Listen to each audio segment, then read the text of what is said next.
कल कलकत्ता में brigade parade पे जबरदस्त रैली हुई है। उसमें अब्बास सिद्दीकी साथ भी शिरकत किए, कांग्रेस और लेफ्ट के साथ। तो इतने दिन से जो आपकी बातचीत चल रही थी अब्बास सिद्दीकी के साथ, आपको भरोसा था उन पर कि आपके साथ जाएंगे, और आज उन्होंने जो है अभी टीएमसी अपना कांग्रेस और लेफ्ट को सपोर्ट दिया है।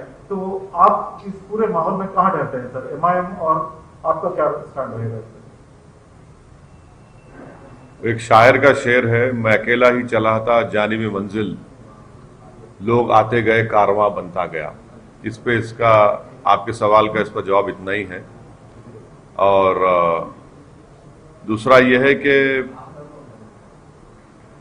इस पर एक मौजूद वक्त पर मैं इसका जवाब दूंगा। अच्छा, तो कल लेकिन आपकी क्या बातचीत चल रही है अब्बास सिद्दीकी के साथ? क्या हो रहा है वहाँ पे? बताऊंगा आपको, तफसील से बताऊंगा थोड़ा सही वक्त। मीडिया रिपोर्ट्स ये हैं कि अब्बास सिद्दीकी जो कांग्रेस और लेफ्ट के साथ गए, कहीं ना कहीं बीजेपी को हेल्प करेगा ये। देखिए, मैं किसी का तर्जुमान नहीं हूं, वो काबिल लोग हैं, वो अब इस सवाल का जवाब वो दे सकते हैं। सर, मतलब आपका राय क्या है? मतलब आप क्या सोच रहे थे पहले? अब तो आपकी बातचीत चल रही थी, अभी अब्बास सिद्दीकी साहब आपको सपोर्ट कर रहे थे पहले। नहीं, तो अब तो सब आपके सामने हर चीज है, तो ये सवाल करना ये बेमाने है। आप तो देख चुके हैं सब। तो मगर जहां तक मुझे कुछ कहना है इस बारे में, मैं एक अप्रोप्रिएट टाइम पर उसे बताऊंगा। Sir, prime minister Narendra Modi ने आज वैक्सीन लिया है, पहला वैक्सीन। हाँ बोलिए, हाँ बोलिए। उस पे आपका क्या कहना है? देखिए, देश में सबको कोरोना वायरस से बचने के लिए वैक्सीन लेना जरूरी है, और चाहे वो कोविशील्ड हो या कोई वैक्सीन कोवैक्सीन हो। प्रधानमंत्री ने लिया और लेकर देश को ये बताया कि सबको वैक्सीन लेना है। मेरा मोदी सरकार से एक सवाल है कि जर्मनी की सरकार ने यह कहा है कि जो कोविशील्ड है, जिसको ऑक्सफोर्ड एस्ट्राजेनेका बनाती है, और जिसका इख्तियार उन्होंने यहां पर सीरम को दिया है, तो जर्मनी में और उनका जो पब्लिश डेटा है वैक्सीन साइट पर एस्ट्राजेनेका का, वो ये कहता है कि वो वैक्सीन 18 से 64 इयर्स के लोगों के लिए अच्छा है। 64 के ऊपर जो लोगों के लिए उतना इफेक्टिव नहीं है। तो हम मोदी सरकार से पूछना चाहते हैं, क्या ये बात सच है कि एस्ट्राजेनेका का जो कोविशील्ड वैक्सीन है, जर्मन सरकार ये कह रही है कि 18 और 64 इयर्स के लिए अच्छा है, उसके ऊपर के लोगों के लिए इफेक्टिव नहीं है। और आज इत्तेफाक भी यह है कि वजीर आजम ने कोवैक्सीन लिया है। मैं इस बात को मानता हूं कि सबको, देश में सबको लेना पड़ेगा, ये वैक्सीन लेना पड़ेगा, मगर सरकार से हम ये इस बात का मुतालबा करते हैं कि जरा इसका ये जो कंफ्यूजन है, इस पर थोड़ा उसको, इस कंफ्यूजन को दूर कर दें। अब वैक्सीन तो लेना है, और मैं उम्मीद करता हूं कि हर गरीब आवाम तक ये वैक्सीन सरकार उनको पहुंचाएगी। और क्योंकि आज भी लोगों की मौत हो रही है, जनता परेशान है, खास तौर से भारत के 3-4 स्टेट्स में फिर से थोड़ा केसेस बढ़े हैं। इस पर मुझे इतना ही कहना।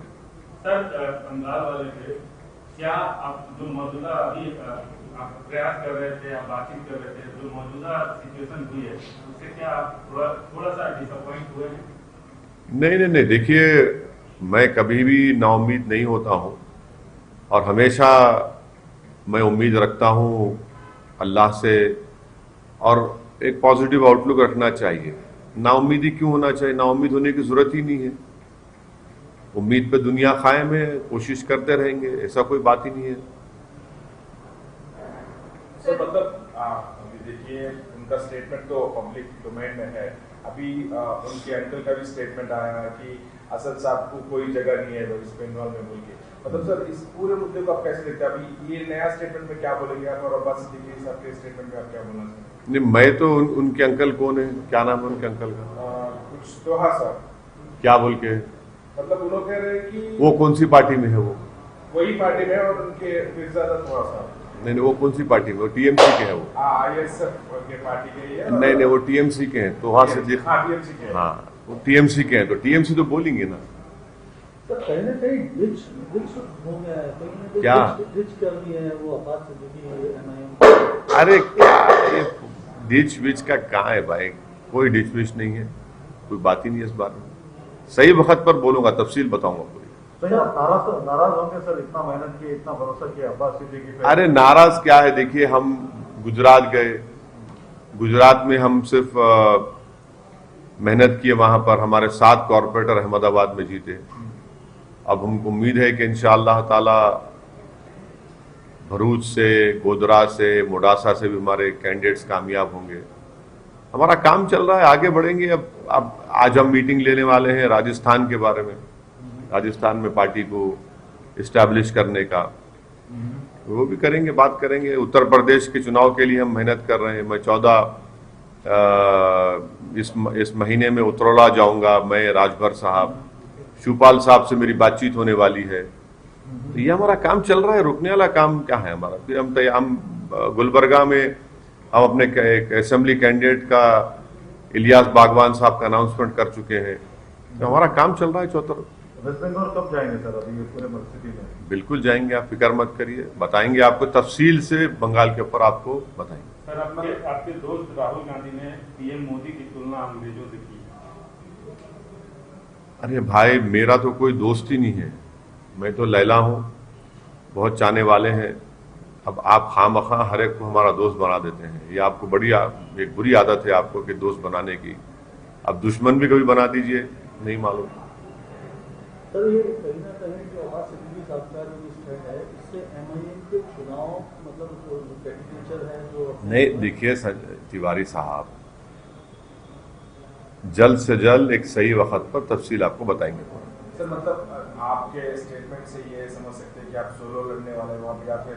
अरे आपको जो समझना है आप समझ लो, मेरे जो समझ में हो, मेरे दिमाग में मैं बताऊंगा आपको बात। आपने कहा मैं अकेला ही चला था, अकेले ही हाँ, मैं अकेला ही चला था, जानी पे मंजिल, इसका मतलब आप आए, लोग आते गए, कारवां बनता गया।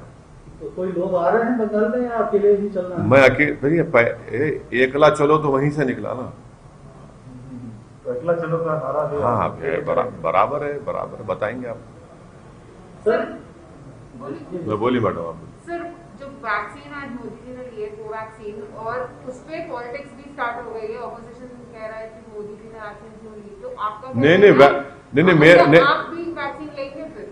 क्यों नहीं लेंगे? मैं तो पहले से कह रहा हूं कि ये वैक्सीन को आप वो कर दो, सरकार को देना चाहिए।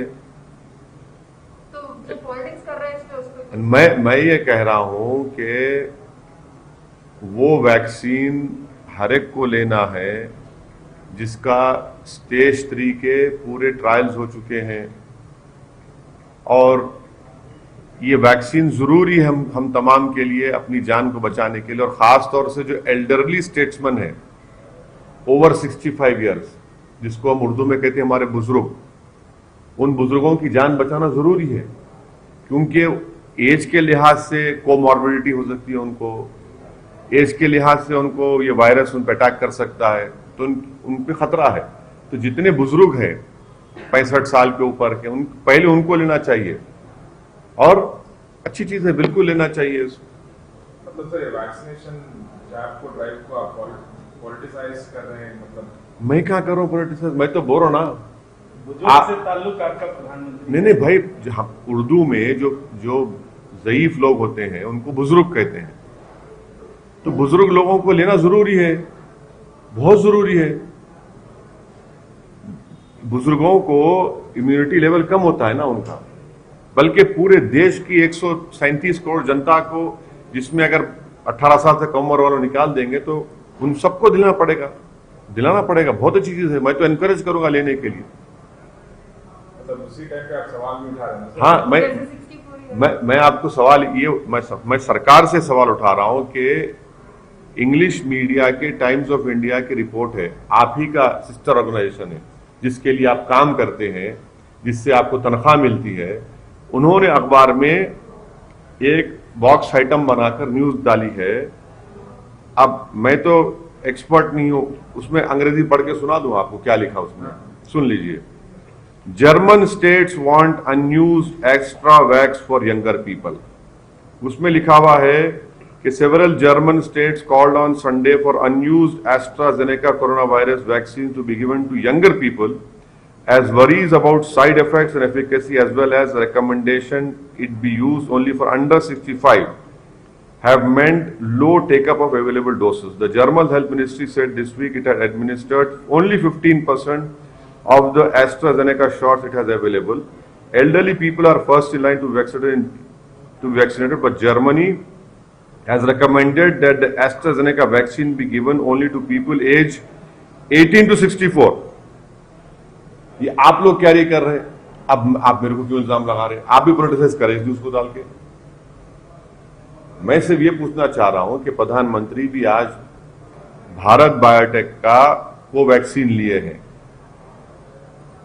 तो सरकार को थोड़ा क्लैरिफाई कर दीजिए। वैक्सीन तो सबको लेना है, जान बचाने का, इसमें कोई, मैं तो सबको बोलूंगा कि प्लीज वैक्सीन लीजिए, और खास तौर से जो 65 साल के ऊपर के जो हमारे बुजुर्ग हैं उन सबको लेना पहले है, सबको जाके लेने का। और उसके बाद जो है, मैं तो प्रधानमंत्री से अपील करूंगा कि प्रधानमंत्री से मेरी गुजारिश है कि जितने मीडिया के लोग, खास तौर से जो कैमरामैन हैं, जो फील्ड के रिपोर्टर्स हैं, मेरी प्रधानमंत्री से गुजारिश है कि एक स्पेशल ड्राइव कराकर पहले इन लोगों को दिलाइए आप, क्योंकि जितने कैमरामैन हैं, जितने जर्नलिस्ट हैं, वो कम उम्र के हैं। कोई 40 साल का है, कोई 35 साल का है, कोई 50 साल का है। तो प्रधानमंत्री का आईएनबी मिनिस्टर प्रकाश जावड़ेकर साहब को चाहिए कि वो दिल्ली में वो खुद भी लें और तमाम मीडिया के लोगों को बुला के सबको वैक्सीन लगाएं। सर, जैसे अब लेफ्ट कांग्रेस के साथ अब्बास सिद्दीकी चले गए, क्या ममता के साथ कोई संभावना अभी भी ऐसी गुंजाइश आप समझते हैं कि बन सकती है? क्या इस दिशा में भी कोई काम करने के लिए चल रहा है या फिर चल सकता है? ऐसा लगता है तिवारी साहब आप टीएमसी के लोगों से टच में हैं। चलिए सर, ओके, थैंक यू।